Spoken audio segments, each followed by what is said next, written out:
Hello,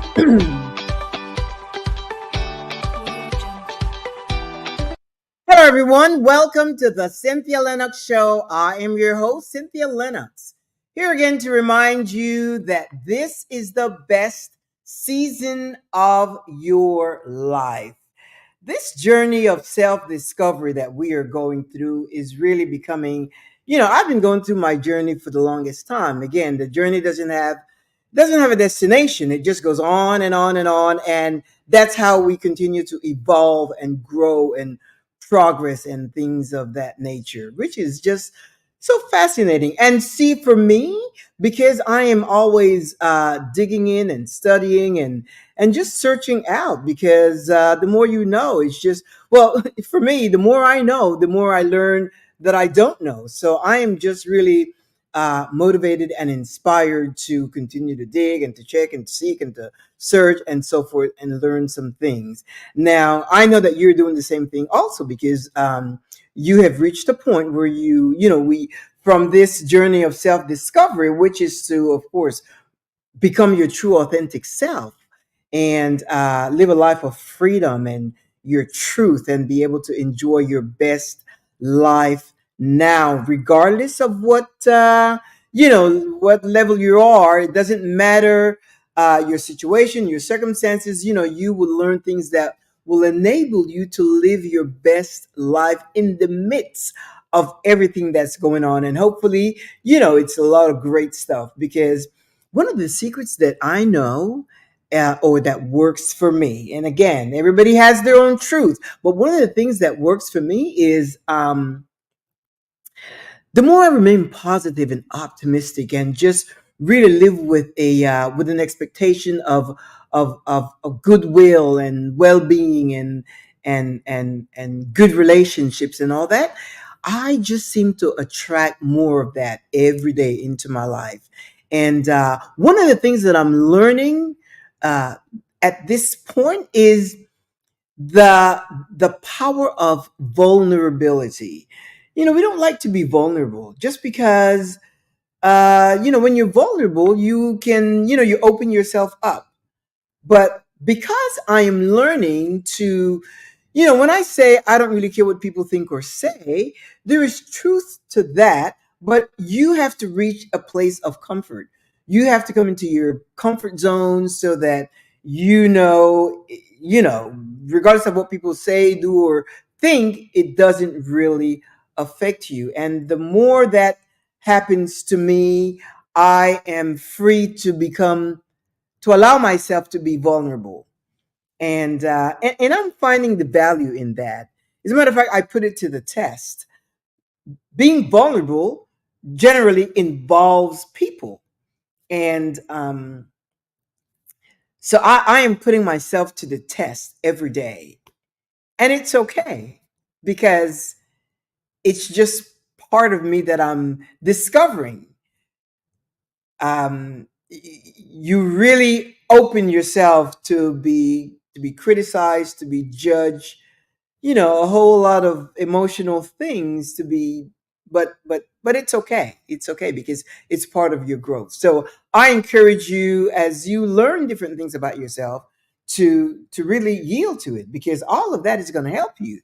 Just like you're saying that you are stuck with this with your religious doctrine, and how it's affecting your ability to grow and evolve, because it conflicts with what you want. One of the things that I want to talk to you about today is about church.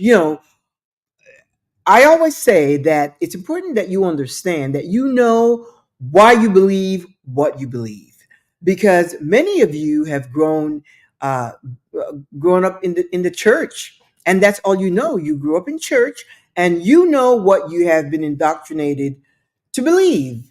Some call it brainwashing, and in essence, that's what it is, because it's the training, the information, all the stuff that you've been programmed and conditioned to believe, and then you grow with that. That's all you know. And if you have not ever questioned it, what happens is that that information shapes your identity. It establishes a belief system, and it shapes your identity, and you go through life sometimes frustrated because you want to be a certain way, but because of the teaching, you believe there's no out.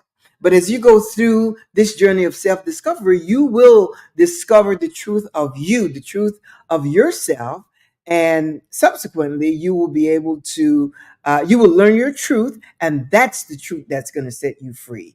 That's the only truth you need, because my truth or no other truth is going to set you free. It's going to be your truth. So when I talk about the church, you have to understand, how did it all started? What is the church? Who is the church? But I'm going to talk about the church based on the different doctrinal beliefs, because that's what, when you talk about you believe in God or Jesus and all that, it's based on a religious doctrine. And if you know how it started, then you will know what you need to do. Now, we all know that the Roman Catholics, they claim that they were the first church. And there is some dispute around that, because the folks at Ephesus claim that they are the first Christians. But I believe they were not like really organized, so they didn't really have any stake in claiming that themselves as a church. So the Roman Catholic came along and they were organized, and they were the religion. They were the stuff. I mean, they were the religion that everyone adhered to. But during that time, there were some, other scholars and people that were involved in reading the Bible and all of that. And there was this theologian. His name was Martin Luther. He was a German uh, theologian, pastor, teacher, professor, so forth. So Martin Luther comes along, and he did not like the doctrine of the Roman Catholic Church. He did not like it. He did not like the way they did the things, the Eucharist, the this, the that. He did not like it. He wanted something a little more profound. So Martin Luther founded the Lutheran Church. He established the Lutheran Church, and he took the Bible and he tweaked it, and he established the doctrine that he wanted to implement for Lutherans. Now, remember, the Catholic Church is there, but they rejected that and started the Lutheran Church. And so, there they are in their church and so forth. And then comes along this guy, John Calvin. He was part of that congregation, and he's like, you know what? No, I don't really like this. And he rejected the Lutheran doctrine. John Calvin rejected the Lutheran doctrine, and he established what's called the Protestant Calvinist Church. So remember, now we have the Catholic Church, we have the Lutheran Church, and now we have the Protestant Calvinist Church. It is fascinating. These are all mortal men, just like you, with a brain, with a heart, with intuition, and with courage. So John Calvin said, no, no, no, no, no. I don't like that. I don't like the Catholic. I don't like the Lutheran doctrine. So I'm going to tweak the scripture, the Bible, and establish my own doctrine. So the Protestant Calvinist Church was established. During that time, King Henry was ruling, and King Henry, he needed an heir. He didn't have a son. He needed a son who would be his heir. He was married to Catherine. Catherine gave him 7 children, and they all died. They died young, like an infant. Only one survived, and so he was not happy with that. He went to the Pope, to the Catholic Pope, and asked to divorce Catherine. The Pope said, no, no, no, no, because remember, the Pope is ruled by the Roman Catholic Church. And you know how Catholics are with divorce. And the Pope said, no, absolutely not. So King Henry got not happy. He got mad, and he revolted. But first of all, he met this woman, Anne, or I don't know if you call it cheating or whatever. Anne became pregnant. So he needed to divorce Catherine and marry Anne. That's just, because of the royal setup and so forth. So he married Anne, but Anne did not give him a son. Remember, King Henry needs an heir. So she did not give him a son. King Henry went on to marry four more times. He went on to marry four more times until he got a son. And he had a son whose name was King Edward the Sixth, whatever. King Edward became the heir of King Henry's throne. So King Edward, I'm sorry, at the time, he was an Anglican because his dad, King Henry, when he rejected the Catholic doctrine, he established the Anglican doctrine. Anglican, the Church of England, and he established the Anglican doctrine. So when King Edward, his son, uh, took the throne he got rid of the Anglican doctrine. Again, these are all mere mortal men. He got rid of the Anglican doctrine and he subscribed to the Protestant church. So right now, you're following the line. There was King Henry and then his son, King Edward, and so forth. When King Edward died, his sister became Queen Mary. Now, Queen Mary didn't like the Protestant religion. She did not like that. She preferred the Roman Catholic. So she got rid of all of that Roman Catholic.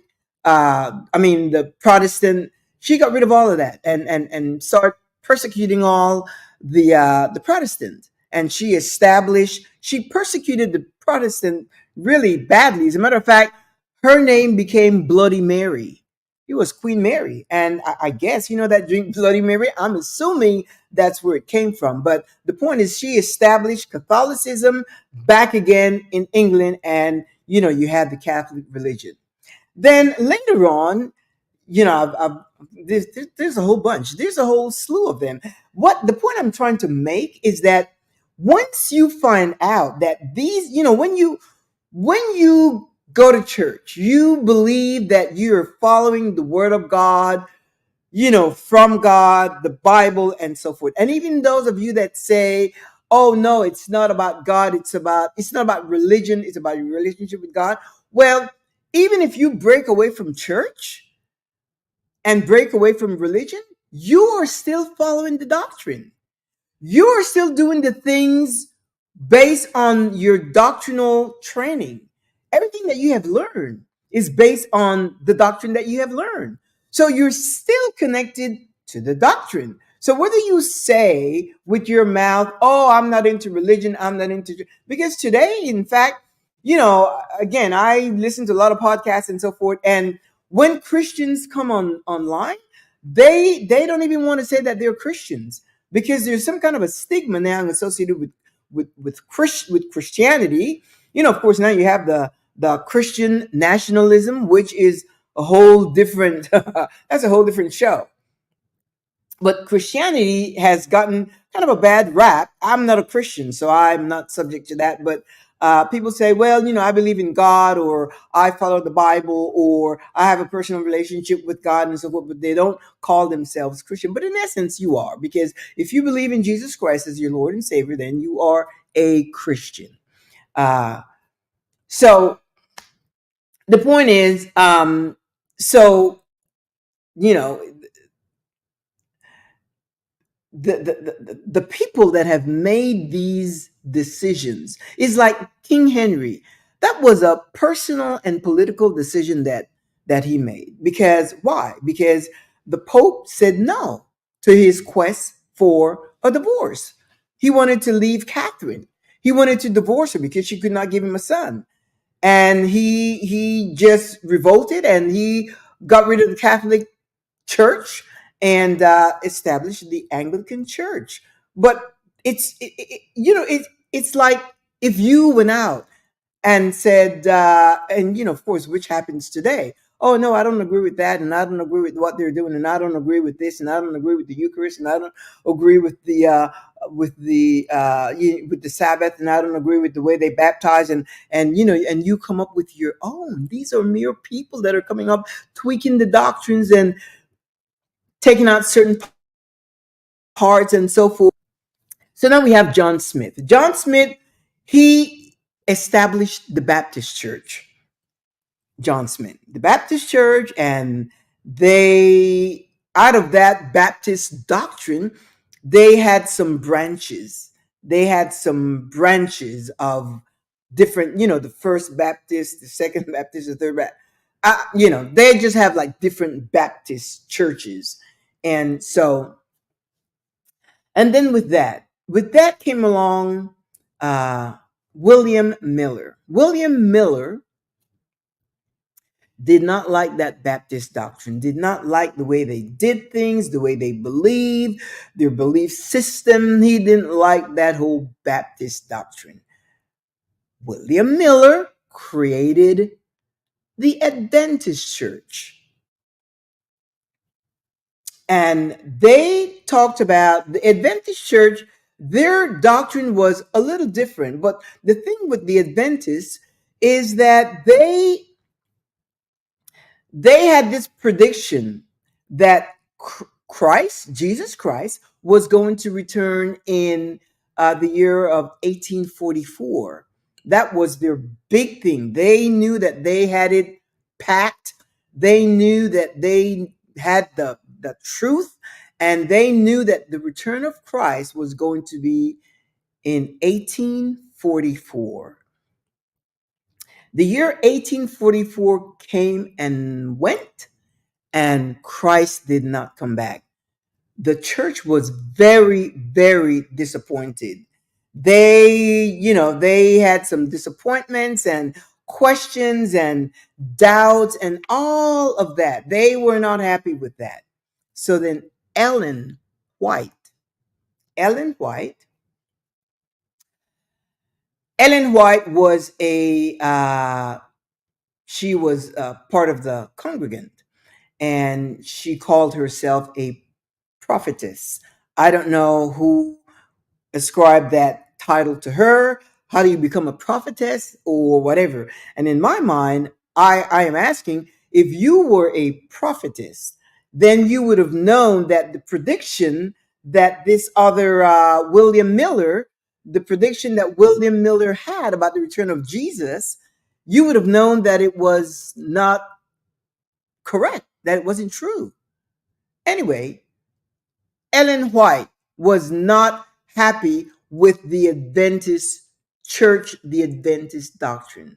So Ellen White founded what she calls Seventh Day Adventist Church. She founded the Seventh Day Adventist Church and instituted these rules and these laws, strict dietary rules, strict personal rules. You worship on the Sabbath, and you don't work, you don't do anything on the Sabbath. It's a holy day. No drinking of alcohol, no consuming alcohol, no tobacco, no jewelry except for your wedding ring only. Um, a whole bunch of stuff. Dietary laws. No pork. You cannot eat pork if you subscribe to that religion. No shellfish like crab or lobster or shrimp. None of that.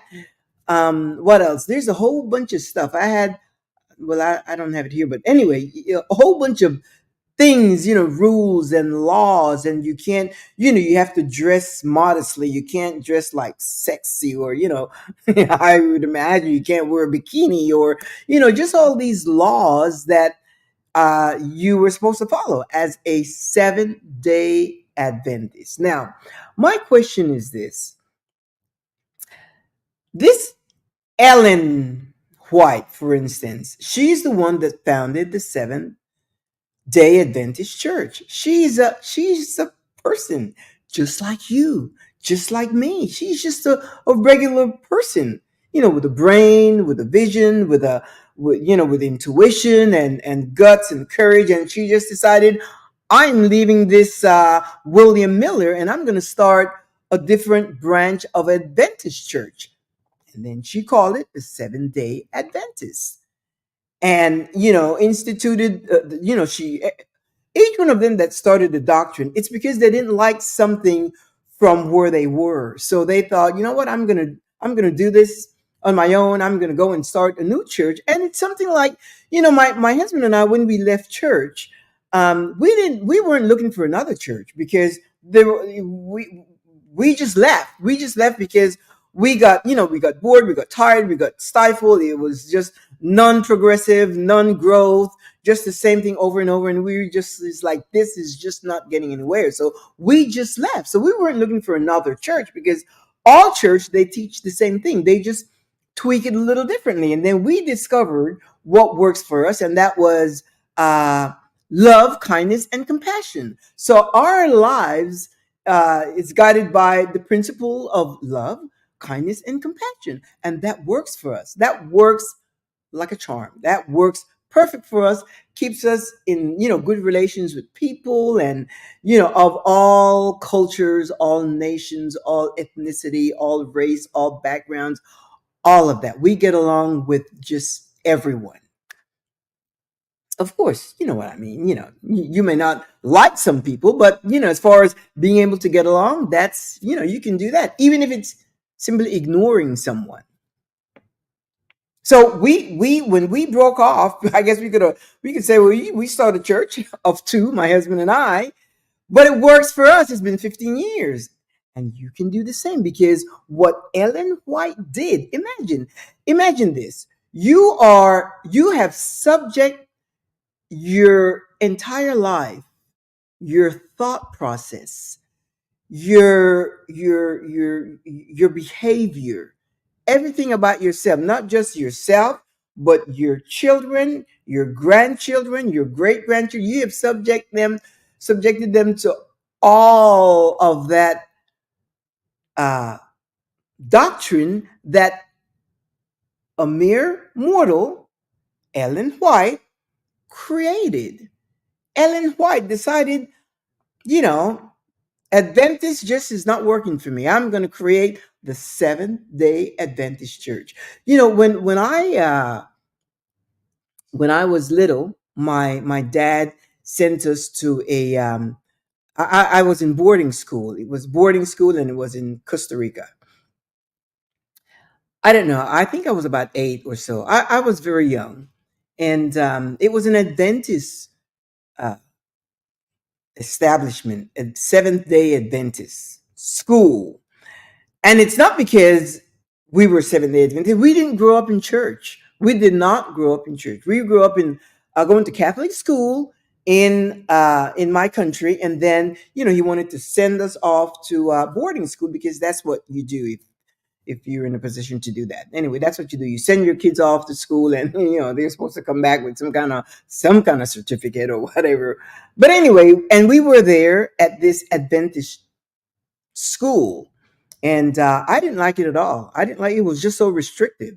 They serve no meat, no meat. They used to serve something called gluten, and it was, they kind of made it like meat. They season it and whatever, and there was no meat, like no chicken, no fish, no kind of meat. And I didn't like that. And then, of course, they worship on Saturdays.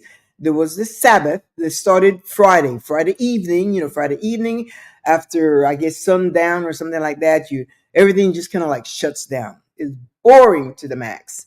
And then you go to church, I think Friday night, and then Saturday morning you're in church again, then Saturday afternoon church again, and then Saturday night there's some kind of social with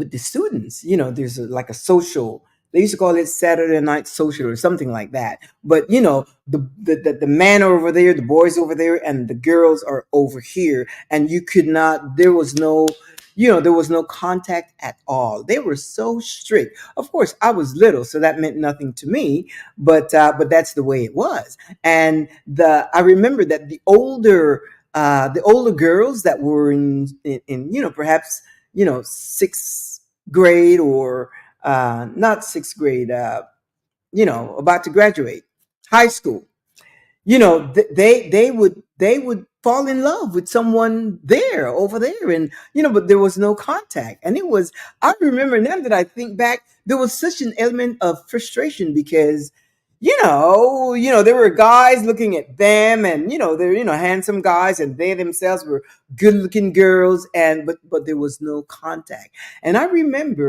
um I remember there were some that used to escape. Excuse me. They used to escape and try to spend time together. And when I say spend time together, they would try to find a way to kiss. I mean, that was really true. Anyway, that was a school where I got kicked out 3 times. I got expelled 3 times. The first time, my dad was able to get me back. He talked with the general manager, the director of admissions, whatever.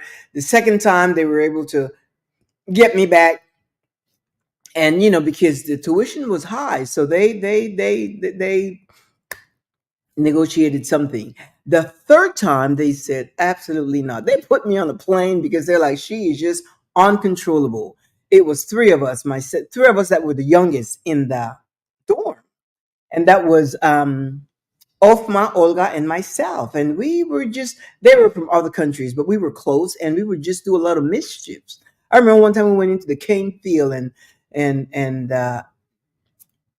did some things, try to get a chicken and cut up the chicken, and try to get meat.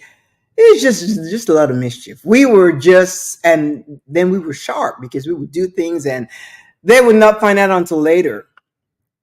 And anyway, so I was expelled from that, but that was a Seventh-day Adventist uh, school, and it was just so restrictive, so constrained, so where you just couldn't do anything. My sister did become a Seventh-day Adventist. She, of course, she's since left that religion as soon as she left the school, but I didn't. I rejected that with everything for some reason, and I didn't even know, because I guess for me, anything that seems to want to just hold me down, or stifle me, I for some reason, my wings just flap. I just keep flapping my wings and looking for ways to be myself, because there's just nothing more beautiful than when you can uh,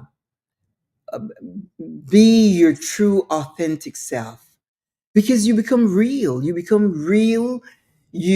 People like what they see. They get what they see, and it's just a place to be. You don't have to think, to perform, to pretend, to make excuses, ask for permission. You're just yourself. You learn to say no, you set boundaries, you go after what you want, and you get a lot of opportunities to really extend yourself to people, to extend yourself. But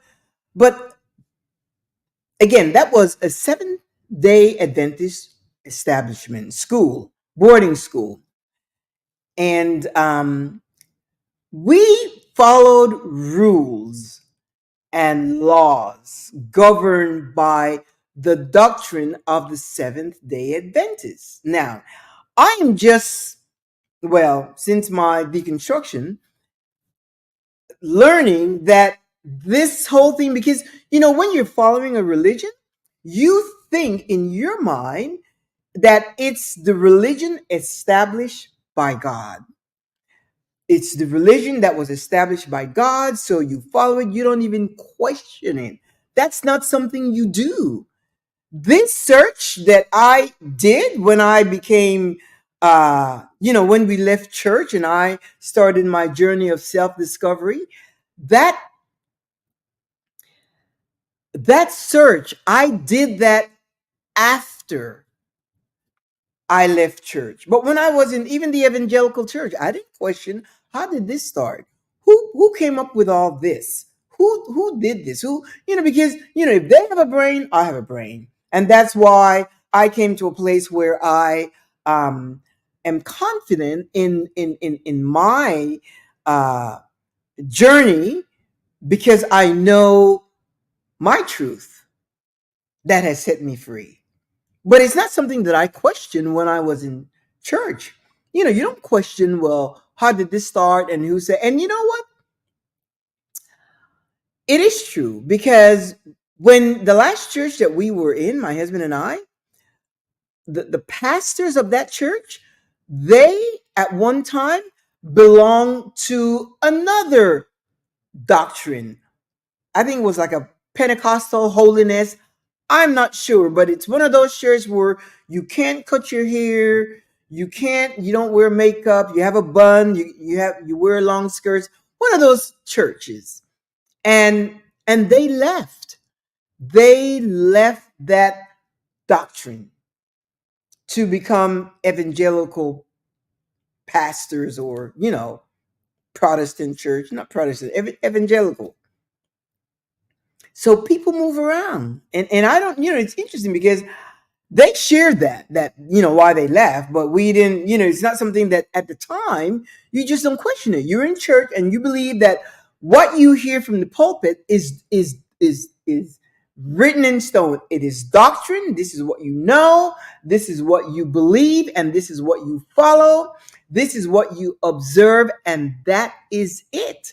That's how we are taught, that's how we are indoctrinated, that's the things we are told. And you don't question it. You simply don't question it, because it's the word of God, and you go by that.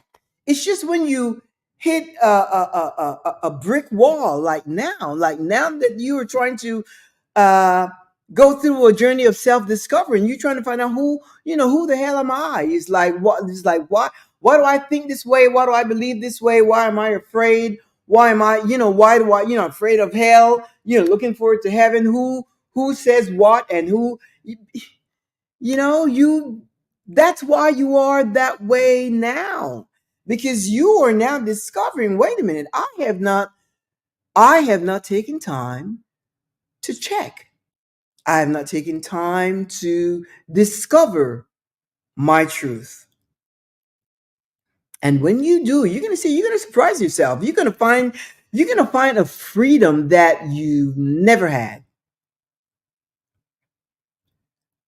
A freedom that you've never had. But you have to first find the truth. And it brings you to a place of rest. You will rest in your peace, and you will be happy. Those are your markers. You will be at peace with your thoughts. And even if nobody can talk to me about hell, because first of all, there's no such thing as hell. So you cannot even talk to me about heaven, because that's not a place that I'm looking forward to go, because there is no such thing as, heaven. No hell, no heaven. And no one, not one person can tell you that they have seen God. You've got to get down to the nitty gritty, because you're going to hear a whole bunch of stuff. I hear stuff on social media, people trying to sell you religion and sell you a doctrine and sell you hope. Hope is good, except when you've been waiting for 20 years. Then hope deferred make your heart sick, because it's deferred. Nothing is happening. You live on hope and hope and hope. And, something good is going to happen to you. Something good is going to happen to you. A blessing is coming your way. A blessing is coming your way. Finances are coming. You're going to abound in finances. The windows of heaven is going to open, and, you're going to have more than enough where you cannot contain all of that. And you keep every week, you keep hoping and hoping and believing and believing and hoping and hoping and hoping and hoping and there are people that are not well, that really needs to be healed, and they, they keep hoping and hoping and hoping. And if you get healed, you cannot tell me God did that. That happens. That happens. Because if God did that, then my question would be, why isn't he at St. Jude's or at Children's Hospital or any hospital for that matter? So you cannot say you've been blessed because you were healed. I would question, wait a minute, God, if you have something, some kind of an ailment, and you are healed, or you are in, if it's cancer, you're in remission, whatever it is, and you are healed. Understand this, my friend. It's not necessarily that God has healed you, because if that's the case, you should say, now, wait a minute, I've got a friend, or I know somebody, or I know somebody at St. Jude's, or I know somebody at Children's Hospital. Can we go there? God, and the same power that God has that's healed you, let's go there and heal those kids. So, things happen. Things happen. People get healed, and but it's not a miracle. It's not like a healing. People just get healed. And some people, by their own mental mindset and functioning, in their minds, they just channel their thoughts and all their energy and all their emotion and feelings and so forth, and see themselves, in a visual as health and healing and so forth. And some people, heal themselves that way. So it's no big deal. I mean, it's a big deal, and glad that you're healed. But it's not anything supernatural. There is nothing supernatural that happens. There are just things that we don't understand. Nothing is supernatural. That's really adding to the whole mix. There's nothing that is supernatural. It's just things that we don't understand. There's scientific proof for a lot of stuff, but certain things we don't understand. We don't call it supernatural, superstitious, superman, anything that's super, it's not real. So I'm saying this: Ellen White established this Seventh Day Adventist church. I mean, she just, did her thing, and till this day, you've got thousands of people following Ellen White's doctrine.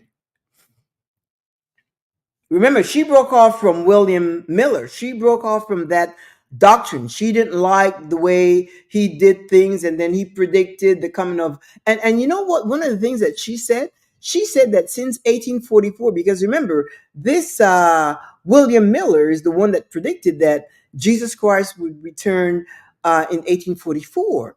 And because that didn't happen, she said that from 1844 till now, that God is keeping a registry of the behavior of every believer for Judgment Day. That is her thought for Judgment Day. And that is her thought. That is her thought. And so many people are following that today.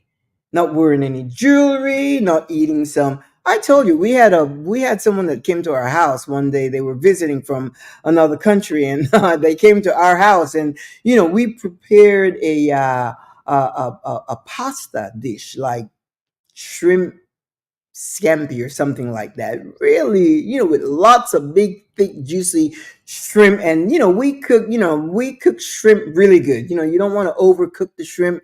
You want to cook it enough so that it stays moist and soft and so forth, with pasta.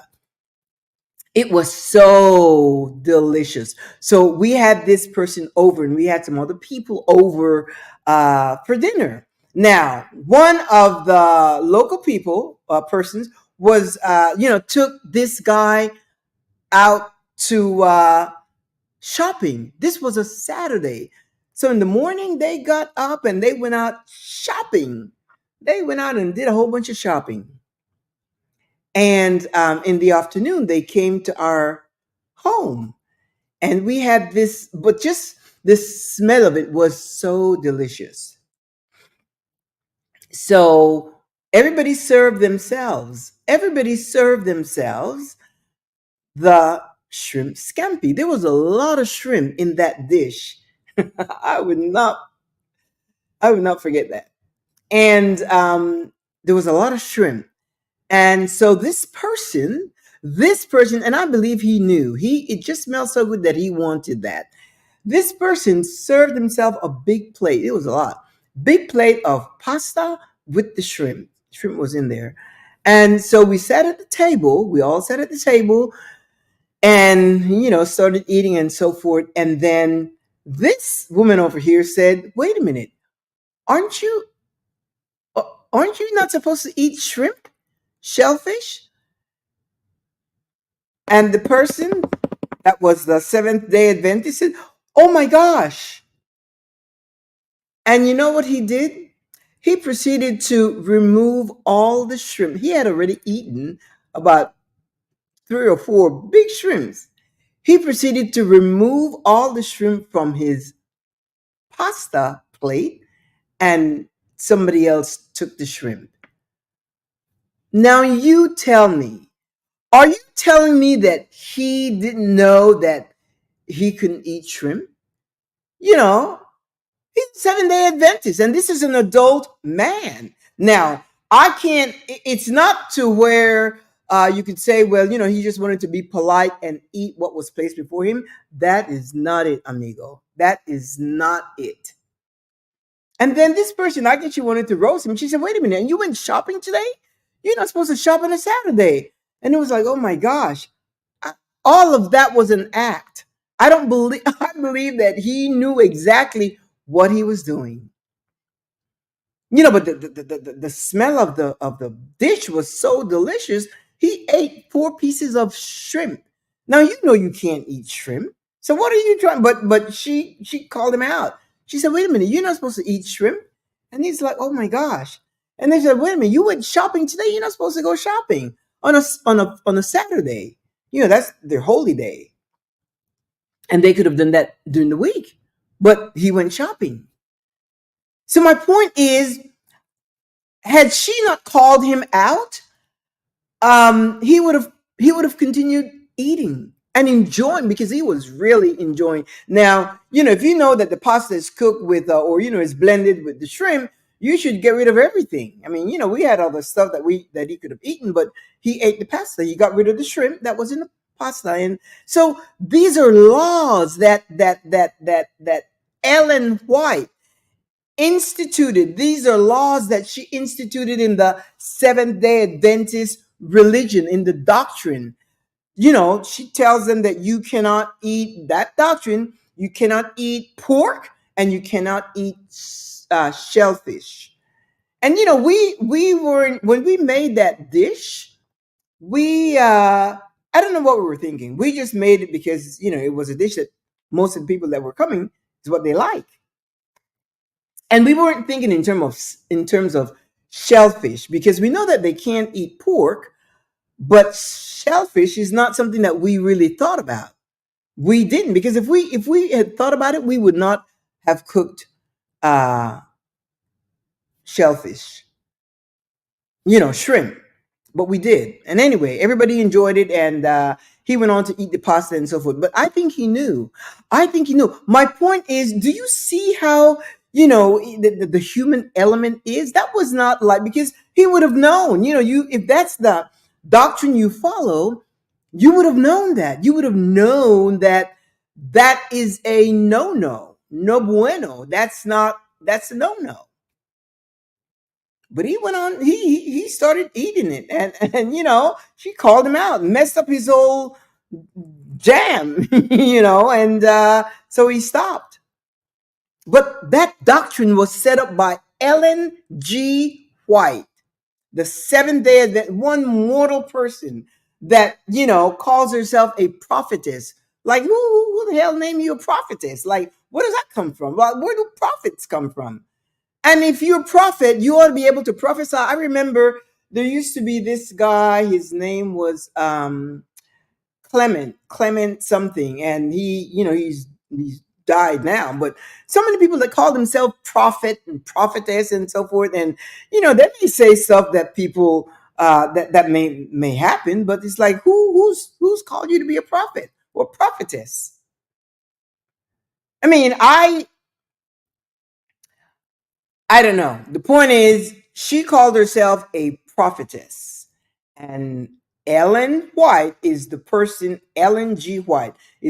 that founded the Seventh day Adventist Church and instituted all these laws that keeps people, confined and bound to a doctrine that, according to her, she may have she got it from herself.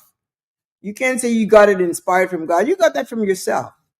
You got that from yourself, because if you got it inspired by God, this guy over here would have, if that's within me, if it's something that's, let's see here, I am just free to eat whatever I want. Just certain things I don't like, but there's certain things that I don't do because I go by the principle of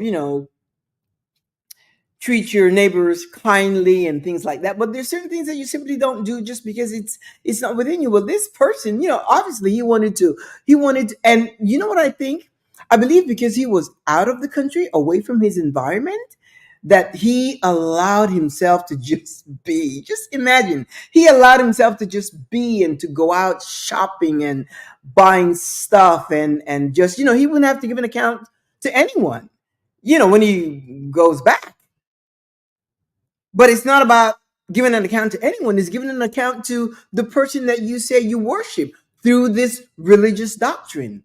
All these doctrines are set up by a whole bunch of people. And then comes along Charles Russell. Charles T. Russell, he did not like the Adventist doctrine, and he started Jehovah Witness. He started this, watchtower, and he started the Jehovah Witness Church. And I think for them, it's you can't celebrate Christmas, you don't celebrate birthdays, you don't celebrate. There's no celebration. He again, that is Charles. He instituted. He's the one that created that type of doctrine, and then after that many pastors came along, John Wesley and Joseph Smith. He's the one that founded the Mormon church, and then with the Mormon church, you had plural marriages.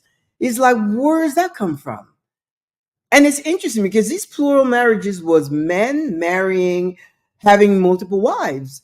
I don't know of any instance where there was a woman with multiple husbands. It didn't work that way. See, patriarchal. It's all this. Once you understand that all this stuff was created by mere man, people like you and me, it's just mere man. No one is that anointed that I don't care who you are, not even the Pope, and the Pope knows it. That's why he is kind of, he's kind of, he's kind of real. He's a realist. He deals with reality, and something he's too liberal.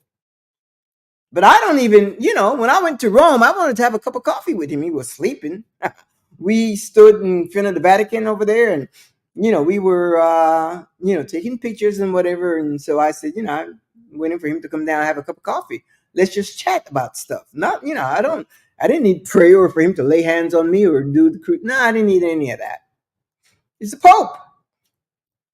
It's the Pope. And all this whole decorum, like we have in churches, and we ordain elders and pastors and assistant pastors and all these titles that we assign to people at church. This is all man-made, man-created. They are no different than you. That's why today, even pastors, you find, pastors that are getting into, that here in my city, we have had in the last few months, we have had like about 5 or 6 pastors that's been exposed for indecency or sexual assault to a minor, and we have quite a few.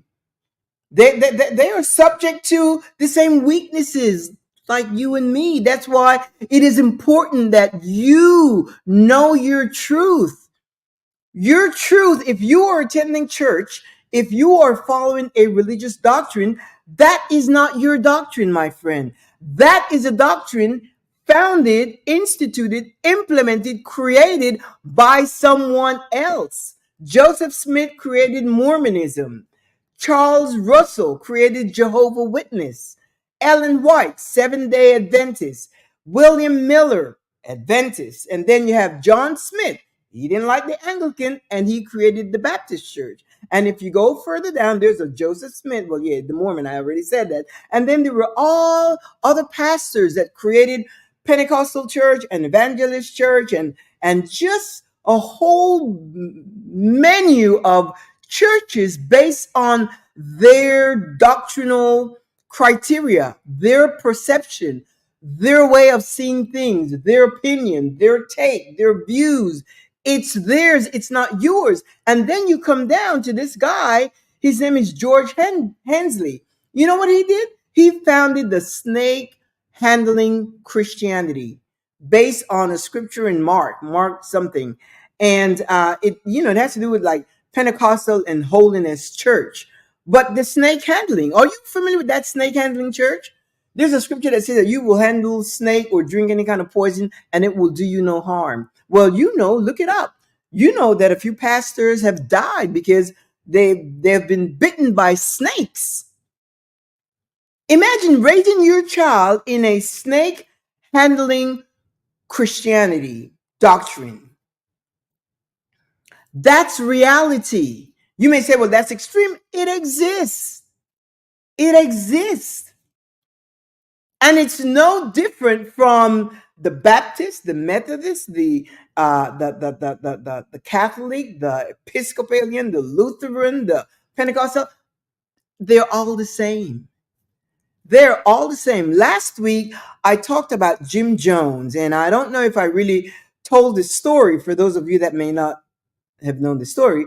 Jim Jones was some kind of a pastor here in America, and he had a following of over 1,000 people. And for some reason, I don't know, he got them to the country of the island of Guyana. And, he had some kind of a doctrine. I'm not sure what it was, but the point is, all these people went with Jim Jones, and he gave them Kool-Aid. They all drank the Kool-Aid. It was a Christian cult. It was like a cult.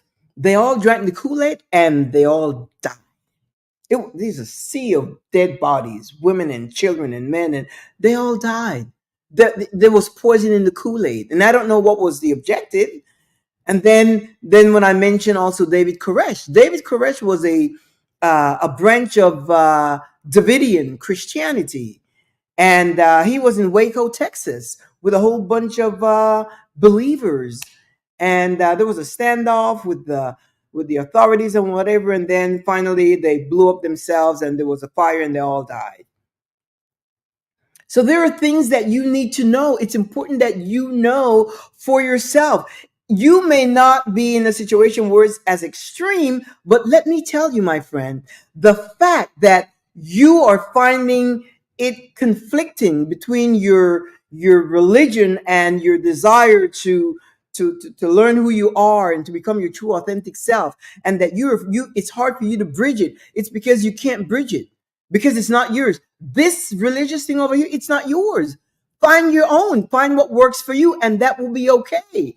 Ellen White did. All these other guys did. Charles Russell and William Miller, Joseph Smith, King Edward. I mean, look at King Edward. He wanted a divorce, and the Pope Clement said no divorce in the Catholic Church, and he just got rid of him. He got rid of him and started the Anglican Church.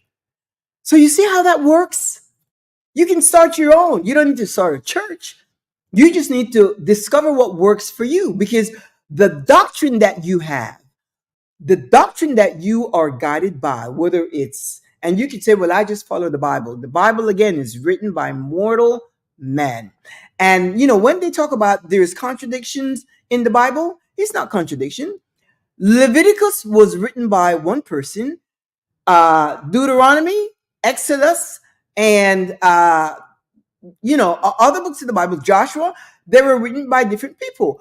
Leviticus, the writer of Leviticus, had his own take on things, his own views, his own perception, his own perspective. And then the guy who wrote Exodus had a different perspective. The guy who wrote Deuteronomy had a different perspective. Why? Because they are individuals. They come up with things of their own. The human mind functions differently. So Deuteronomy is written by one guy, and Leviticus is written by, but they're talking about the same thing, and it seems contradictory. No, it's not. In one verse, God says, "I will wipe out your sin. I will wipe it out completely." And in the other book, he wrote that God said, your sins will go down to your children and your children's children and so forth. The same God. Now, are you going to wipe out all the sins, or are you going to have the children inherit the sins of the parents? It seemed contradictory, but they're two different writers. They didn't confer with each other. It's like me, our doctor, our principle is love, kindness, and compassion. That works for us. We didn't confer with someone else. That may work for you, but you need to discover what works for you. Because neither the Bible or your religious doctrine, that doesn't come from you. All of that is what you will know as indoctrination, programming, conditioning, brainwashing. And that's the same thing we do to our children. Why? Because it's a belief system that we have acquired, and we go through life acquiring a personality, that really doesn't belong to us, an identity that's really not ours. And unless you go through a journey of self-discovery where you can discover who you are and begin to walk and function in your true authentic self, you will continue to go through life in with an identity that's not yours, and you will not find your truth. And again, it is your truth that sets you free. It is your truth that sets you free, not Ellen G. White's truth. That's her truth. And she's dead. And throughout the whole world, you have people that are walking in this Adventist. And with this experience with the person that came and we had dinner for and so forth, that person, they really wanted to just let loose, let their hair down, and just be. You could tell. Because when he was called out, he's like, oh my gosh, oh my gosh. No, no, oh my gosh. You knew, because you're not used to shrimp. You know, and you can't say, well, you just want to be polite. No, that's not the case, because had we served pork, which is something more identifiable, it would have been a, piece of steak pork. They would have realized that, wait a minute, not pork. But then shrimp is something that he never tried. And he liked it. He liked it. And if he was so strict with it, now he plucked out the remaining shrimp, because it's interesting, because everybody served themselves, and he served himself a big plate with a lot of shrimp. Why would you do that? It smelled good, and when he tasted it, it tasted good. Who knows if he'd ever had shrimp? But he knew that it wasn't any kind of gluten or any kind of tofu food. He ate it.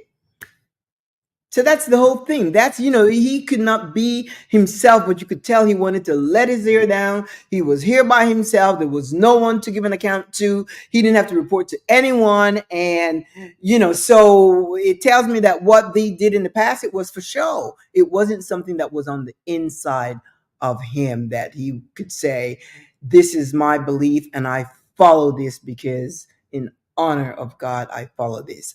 I'm going to leave you with that, my friend, because you know what?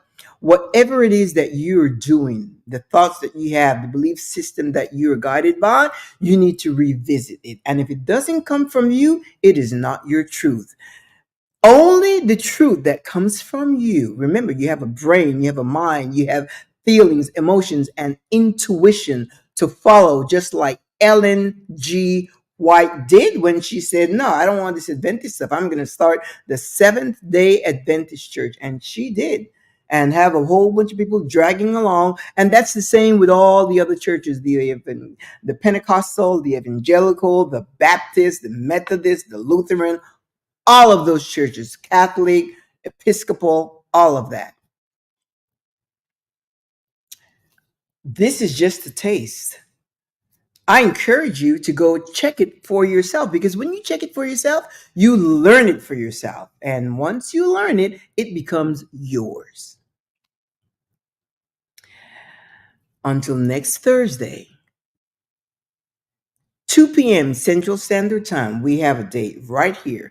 And if you can't meet me right here at 2 p.m. Central Standard Time next Thursday, you can look up the show on LinkedIn, Facebook, and YouTube 24/7.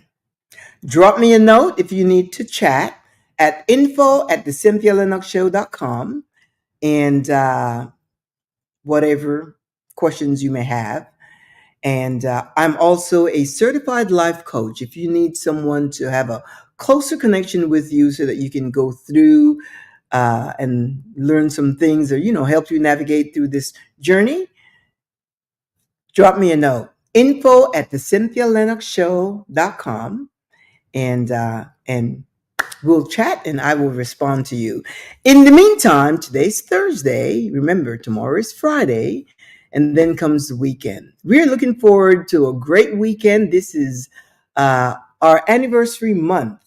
And so we're going to do something special this Saturday, and I am looking forward to that. In the meantime, I will see you next week. Ciao, au revoir. Ciao, amigos. Hasta la próxima. We'll see you then. Ciao.